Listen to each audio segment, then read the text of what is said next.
to the Lean to the Left podcast, where we focus on progressive politics and the key social issues that face us in these turbulent times. A good question to consider is exactly what is the future of the Democratic Party? Why are so many young people turning to the Republicans despite Donald Trump? What's being done to reshape the Democrats and replace the old guard with bright young leaders? And who might they be?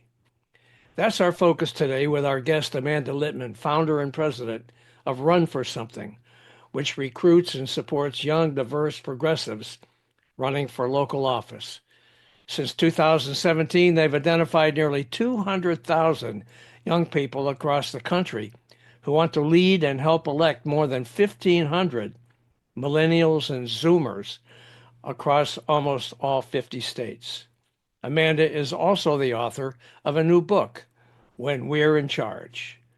Amanda, welcome to the Lean to the Left podcast. Thank you for having me, Bob. It's a pleasure. Thank you. So why is it so important, Amanda, to have a special drive to attract young Democratic candidates?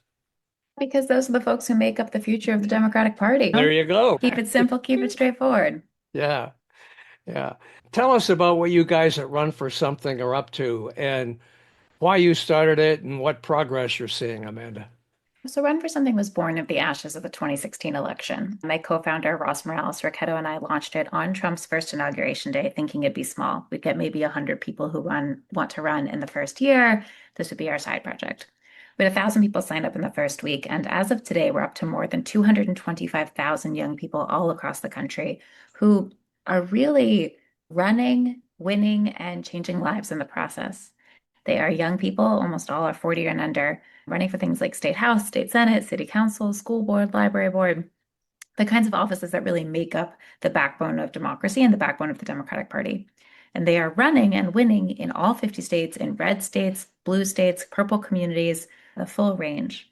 And they are unlike any politician you've ever seen before because they're not politicians, they're normal people who are really doing an extraordinary thing and putting themselves on the ballot. Okay, so these are, you say, local elections. So you're talking about what, school board and all the way up to Congress or what? No Congress. So Run for Something exclusively works with state house, state senate, city council, school board, Oh, library board, American River Flood Control District trustee, the kinds of building block offices. oh, okay. So you're not focused on getting rid of Schumer. Not as an organization. That's not our focus. But I would expect to see that many of the folks we've worked with over the years are going to be running for these higher offices. They already are running for these higher offices and taking on some of these older leaders, both with experience, but also with a fresh perspective. Got it. Okay.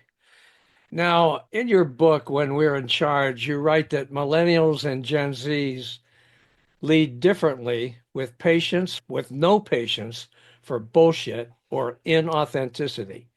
How is that any different from older generations like mine, for example? I think in particular, we're seeing younger leaders really understand how to perform that authenticity or that lack of bullshit filter in all the different ways we need to right now. Now, I will never say this, every generation, no generation is a monolith. There are good, great boomer leaders and there are bad millennial and Gen Z leaders, of course. And the thing that I heard in my conversations and that I've seen over the course of the almost decade I've been working with younger leaders is that we simply show up and bring a very different perspective to these institutions that have failed to serve us. And in particular, we know how to communicate that frustration and communicate that perspective in a way that makes more sense for the modern media environment. Meaning, Meaning, it is intuitive to us how you show up in an office when your office is Slack and your boardroom is Zoom. It makes sense to us how you cultivate a really authentic personality while also holding really strong boundaries when your team is all over the place, you're communicating over group chat and signal rooms and that kind of thing. It is a very different communication model that requires a different skill set. that is true. And at my age, which I'm not even going to tell you what it is, but at my age, I have been struggling to to deal with this new set of communication tools because that's what I need to have a successful podcast. That's right. And it's not a And personal failing. It's hard. It's oh really yeah, hard. it's hard. It's real hard, especially when you have your mindset is the old school Mhm. and you have to unlearn really, you have to unlearn things.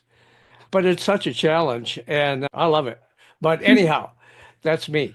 We're talking about you guys and what you're doing to try and breathe some life into the Democratic Party, which, man, I'm telling you what, they need it. They need it Hmm. bad. Yeah, They really do. yeah. So tell me, what's happened since 35-year-old Zohran Mamdani won the primary victory in New York for the mayor of New York? When Zoran won the primary just over a month ago at this point, we had more than 10,000 people raise their hands to say they want to run just in those 2 weeks afterwards. It Holy. was our biggest organic candidate recruitment surge ever. One of our biggest moments, I guess perhaps our biggest moment of the year. It has been an outpouring of interest unlike any other, and I think is telling you where the Democratic Party is going. Because these people who are signing up to run, like they define the party. We don't, you and I don't define the party, pundits on TV don't define the party. The candidates define the party. And these young leaders who are stepping up to run right now, they're the future. What do you think is attractive to so many young people about him? I think part of it is that he is someone we can relate to. He is very genuine, very authentic. He has a very strong set of core values. Like that guy knows what he believes and he knows what he's willing to compromise on, what he's willing to learn on and move on, and what he's not. And he really stayed focused on the issues that directly affect, in particular, young people's experience and life. So things like cost of rent, cost of housing, cost of childcare, cost of transportation, the real affordability crises that are in particular disproportionately hurting younger New Yorkers. And that substance of what he was talking about made it so he could show up in all kinds of communication styles and really still hold his own shape. He could do fun videos on TikTok and he could do explainers on Instagram and he could do 2 hour long podcasts, and it was still him in all of those circumstances. I think that made him feel like we knew him. We know him. As a New Yorker, I voted for him. And that energy and enthusiasm combined with a really strong ground game made a campaign that could take on the odds and win in a way that I don't think anybody expected. Why do you think so many Democratic politicians are trying to stop him? Why are they afraid of him? Because they are chickens who are scared of their own shadow, because they think that he represents a new part of the party that they don't understand. I think they are not in touch with where the voters are. I think that is like the biggest takeaway for me is that we think about this party machine. In the olden days, maybe it was reflective of where Democratic voters are, but Zohran Mamdani just won the Democratic primary overwhelmingly. Like it wasn't close when all was said and done. It was not a close election. Yeah, He is where the Democratic Party voters are in New York specifically, but more broadly, I think reflects where the party is, which is we want leaders who can speak to us. We want leaders who can talk about the issues. Socialism is not a dirty word. What is a dirty word is triangulation and is cowardice. And for all of, I don't think every voter would say they agreed with him on everything, but they understand that he's willing to be brave in the face of pressure. And that's really exciting at a moment when our politicians and our institutions are facing a lot of pressure. I'm sure you think that other young candidates should follow his lead in the way they approach their own elections. I think they should follow his lead in being fully themselves and like really knowing what they believe and what they want to run on and the problems they want to solve for their community. The issues that you run on in the Miami school board race are going to be very different than the ones you run in the Iowa City Council, which will be different than what he ran on here in New York. It's a different place, different issues, different communities. Right. But candidates got to know who they are, what they believe, and most importantly, why voters should want them to win, which is different than why they want to win. I think this was the thing a lot of Cuomo's opponents in particular, or Mamdani's opponents in particular, what Cuomo did really poorly was Cuomo made it about him.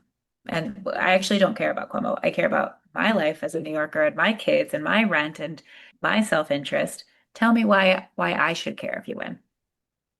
That's a really good point. I think that all too many politicians take exactly the tack that you're talking about, and they focus on what they care about, not what the voters and what their constituents are concerned about. And I do believe that's really true. But it surprised me when I saw a report the other day that Senator Booker of New Jersey ducked the question about supporting him, Madami, because I've always liked Booker, respected him, and I was surprised that he just basically said, "That's New York politics, let them deal with it." And that Hmm. was his way of ducking it. And do you think it's just a fear thing or unfamiliarity or they don't want to tackle the hard question or what is it? I think Cory Booker was very quick to endorse Eric Adams and Michael Bloomberg in previous election cycles for mayor. It Yeah. wasn't not his business back then. I Yeah. think more broadly, they are afraid of letting our opponents define us. This has always been the problem with Democrats is we are afraid of what Republicans will say about us, so we're afraid to take a stand. They forget that to be a leader is to draw haters, and they will always find a way. Like they called Joe Biden a socialist. They called Nancy Pelosi a communist. They're going to find a way to make whatever person gets the most attention the villain. Why not make the person who's getting the most attention someone who has a fan base, someone who has a community behind them? No one can. There are a few leaders, I won't say no one, there are a few leaders who could withstand a negative attack and can brush it off with good faith joyful engagement, like at so far Zohran can do, AOC can do, and a couple others, that takes real skill. And that also takes an understanding of, again, like how do you show up on the internet in 2025? You Yeah. you feed the trolls just a little. Yeah. That's right. All right. Now, there was a summit, Voters of Tomorrow Summit, held in DC the other day, featured more than 200 youth Mhm. organizers, leaders, politicians, including former DNC Vice Chair David Hogg. What was your takeaway from that conference, Amanda? I did not attend that conference, but I think it's exciting to see young voters and Voters of Tomorrow, which is a great organization, like continuing to not let the narrative that Gen Z is a lost cause define us. We absolutely can win these younger voters. Trump's approval rating with Gen Z has plummeted. He is wildly unpopular. So is the Republican Party. Now, is the Democratic Party super popular? No, but they're winnable. We can win them back if we give them good candidates to vote for. Why do you think so many young people, especially young males, have gravitated to the Republicans? I think a lot of it is the Trump brand. I think the Trump brand is really exciting to them. It's a successful business guy who seems to have it all, Holy Jesus. which is terrifying. And I don't see it, but that's where they are. Yeah. And I think there's a broader ecosystem and a cultural conversation right now, in particular around young men, that is giving them something to aspire to. And we are not giving them an alternative vision for what they can relocate their ambition towards. That's Something a to respect. aspire to? Yeah. Somebody that You know what? It's not my cup of tea either. We got to be able to honestly assess what's going on so we can know how to solve it. And it's true. That's Trump true. and That's I would true. say the broader ecosystem, it is giving them a vision for what might be possible, even if it's not a vision I find particularly appealing, but it's not for me. That's incredible. It's just hard to believe that they're they can't see through his stuff. Anyway, that's not what we're here to talk about. What did you think about Hogg's departure from that position that he had at the DNC anyway? I think what David is doing at Leaders We Deserve is great. Basically, every candidate that he's ever worked with has come through the Run for Something pipeline. It's work that we've been doing for 8 years. I think it's better done outside the DNC. I think it's actually really important for the DNC to be a trusted institution, to be a neutral arbiter, to not engage in primaries, and especially going into the most important task the DNC will have, which is preparing for the presidential primary in 2028, that they are not seen as rigging or putting their finger on the scale for anyone in any way.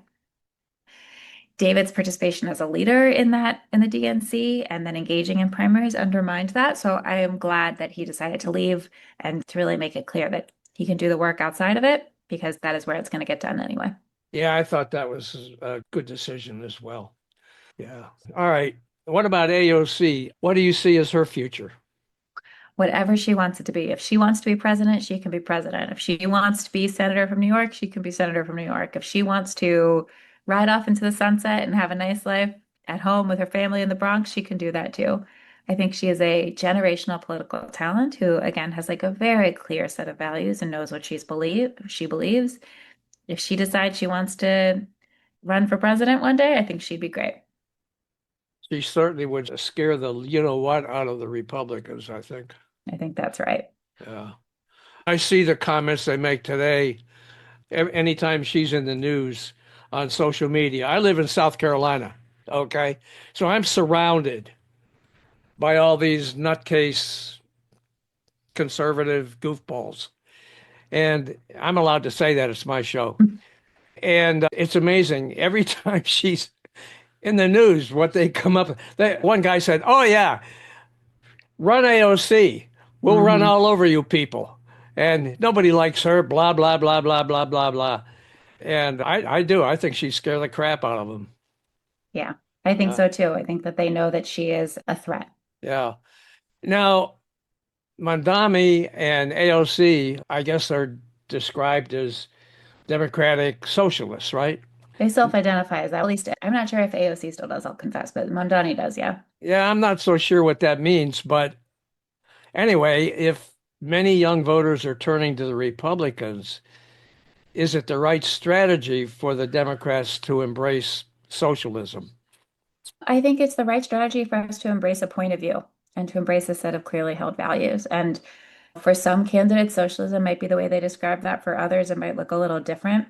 I think the frustration that a lot of young people have is they think the Democratic Party is full of bullshitters, and that does not fly. That's a good explanation because socialism means a lot of different things to different people. And really, it's the positions that they take and the beliefs that they have and the values that they have that's important, right? That's exactly right. Yeah. All right. So, what are some of the key legislative changes that your generation would like to see enacted? Your book mentions a 4-day work week, paid family leave, and generous vacation policies. Given the political climate and the massive budget deficit, how realistic is that? I think anything is possible when new leaders take over. And I think it's going to have to start in businesses. It's going to have to start in the private sector or the nonprofit sector. It's going to really have to start in communities. But I am hopeful among those things, we'll also see things like universal paid family leave, universal childcare, way more expansive housing being built, because I think we have no alternative. If we don't, they will be straight up screwed. What about healthcare? I think healthcare is certainly part of that. I think there's any number of other policies, raising the minimum wage. I think universal childcare clauses. I think thinking about reducing our reliance on cars. I think more clean energy work. There's any number of things we could be doing. Yeah. Okay. Well, it seems like one of the top priorities should be healthcare, free healthcare for everybody. That's how I feel. I Uh, agree. what'd you say? I agree. Yeah. Okay. All right. Tell us about your book, When We're in Charge, and where can people find it? So, When We're in Charge is the first of its kind leadership guide for Millennials and Gen Z, really about work, about life, about politics, about economies, about community. And people can find it wherever they get their books. It's in libraries, it's in bookstores, it's on audiobooks and ebook. I think it's good, and I'm really excited about it. Okay. It is on Amazon, right? It is on Amazon, yeah. Okay. So in the description of this podcast, I'll have a direct link for you guys that want to pick this book up. So all you have to do is click on that. Now, how can people reach out to you, Amanda, for more information and to get involved in whatever way they want to? So they can find us at runforsomething.net. They can find me on all of the different social media platforms with my full name, Amanda Litman or Amanda Litm, depending on where you are. Okay. Now, is there anything else that you'd like to add? Did we cover what you need to cover? I think this was a great conversation. You had very straight to the point questions, which I appreciate. Okay, great. Thank you. I think that as far as I'm concerned, we've covered what I wanted to talk about. And I wish you guys luck. I really do. I think what you're doing is extremely important, Thank you. I as appreciate that. especially at the grassroots level and the lower levels of political life. We need to have candidates, as you say, to work their way up. That's Us. exactly right. Yeah. So good luck to you and best wishes. I hope it all comes to fruition and that we have a successful 2026 midterm. Are you involved in any way in that? We have more than 300 candidates on the ballot in 2025, and we're going to have probably 400 to 500 candidates in 2026. So we're deep in the weeds in all these races. What do you do for, I forgot to ask you, what do you do for those candidates? And It's full service, everything from getting people to run in the first place to helping them figure out what office on the ballot, how to write a campaign plan. We support them through staffing and grassroots voter contact. And then if we endorse them, we work really closely with them. Whatever it is they need, we're there to help them. We promote them to press, to donors. We promote them across social media. We connect them to each other. And then post-election day, we stick with folks to help them plan the next phase of their career. Amanda, where do you get your funding for this enterprise? Anyone who's willing to give it to us. We raise our dollars in 5, 10, 20 buck donations from folks all Oh, walks of life, okay, so you're looking for contributions. always. So folks can do that by going to your website, I presume? That's right. Runforsomething.net/donate is the best place to go. Okay, great. See, we did cover something I forgot. There we go. Love that. All right, Amanda. Listen, thanks so much. I enjoyed talking to you. Thank you, Bob.